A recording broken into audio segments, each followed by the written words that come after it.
Click on the Review tab. And then click on the Protect Sheet option. In the new window, enter a password and click OK. Then re-enter the password for verification and press OK. Now you can see that you're not allowed to edit this sheet, and you'll face an error while clicking on each cell.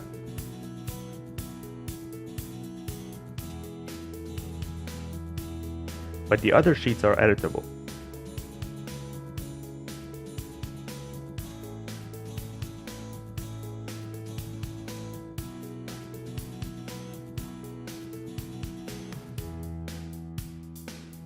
To remove the password from this sheet, first unprotect the sheet, enter your password and press OK.